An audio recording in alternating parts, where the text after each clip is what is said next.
Welcome to the Deep Dive.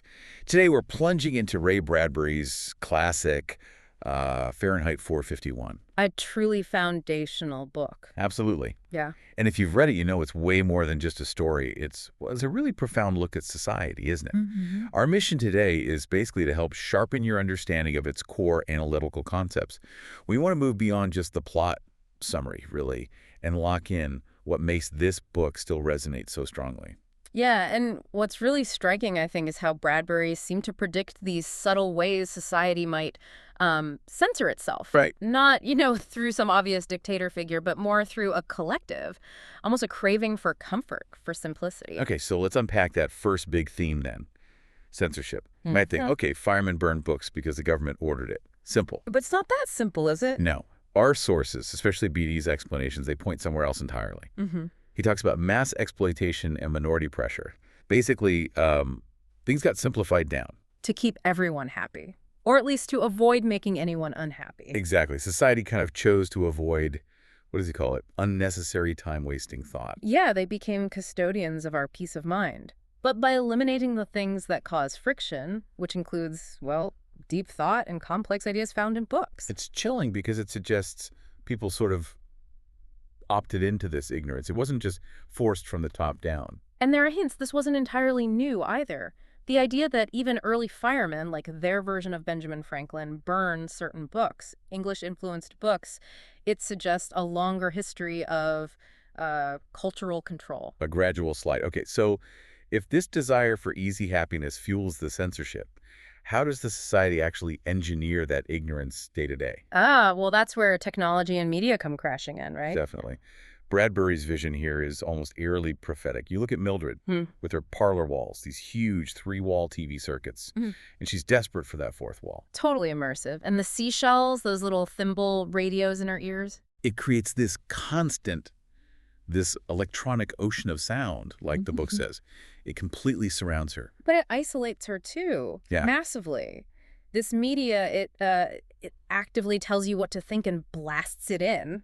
There's no room left for critical thought. Yeah, it just washes over you. And it's not just the screens, even things like cars. Right, driven at insane speeds, 95, 100 miles an hour. So fast that people don't actually see nature or details, just blurs. And the billboards have to be stretched out like 200 feet long just so you can glimpse them as you fly past. It's all about preventing any kind of real observation or independent thinking. Sensory overload by design. So we have this backdrop of self-censorship fueled by this distracting technology. How does this play out with the characters? Because they aren't just characters, are they? They feel like symbols. Very much so. Take Montag, our protagonist. He starts out finding pleasure to burn. He's got that fiery smile that, never goes away. He's part of the system. But then Clarisse happens. Exactly. Clarisse, with her simple questions. Especially that big one. Are you happy? And that just flips a switch, doesn't it? It awakens his conscience and a curiosity. He becomes this reluctant rebel. His hands almost act on their own, stealing books. It's a great portrayal of an awakening. And then you've got his opposite, Captain Beatty. Who isn't just a simple villain. He's smart. He wears the Phoenix disc. And he gives these incredibly eloquent speeches defending the system. He genuinely believes a book is a loaded gun. He provides the intellectual justification for it all. He gives the easy answers so people don't have to think. He's a product of the system he upholds. Absolutely. And then Clarisse, the catalyst, described as slender and milk white, with this tireless curiosity. She's the one asking why, not just how. She likes to smell things and look at things. Just observe. She represents genuine human connection, that kind of free thought that their society finds, well, antisocial. But she's what makes Montag question everything. Which brings us to the title itself. Fahrenheit 451. It seems so specific. And it is. It's grounded in a stark reality. It is, quite literally, the temperature at which book paper ignites and burns. Wow. And Bradbury puts that number right on Montag's helmet, on the kerosene tanks. It's constantly there.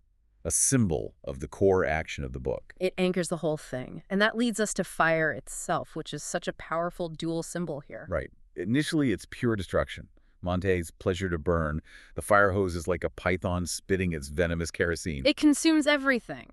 History, ideas, tatters and charcoal ruins, books that died on the porch and lawn. It's terrifying. And it changes, doesn't it? The meaning of fire evolves. It does, dramatically. Montag experiences fire differently after he's forced to burn his own house. It becomes almost a cleansing, a path to rebirth. Like the phoenix. Exactly like the phoenix. Granger explicitly talks about the phoenix later, how it sprang out of the ashes, he got himself born all over again. So the fire that destroyed also holds the potential for renewal. Precisely. The book people, the ones who remember literature, they are the phoenix for society. They carry the knowledge, the memory. They symbolize the hope that humanity can actually learn from its mistakes, rebuild from the ashes of war and ignorance. And interestingly, they even use fire for warmth, for community at the end. A completely different meaning. A complete transformation of the symbol. So yeah, this deep dive really shows just how layered Fahrenheit 451 is and why it's still so relevant. Definitely. For a final thought, something for you to mull over. Think about Granger's idea towards the end. He says the world needs a mirror factory. A way to take a long, hard look at itself. Right. So the question for you is, what kinds of mirrors do you think our society needs today? What would help us, as Granger says, know the damn silly thing we just did, and maybe, just maybe, stop history from repeating itself?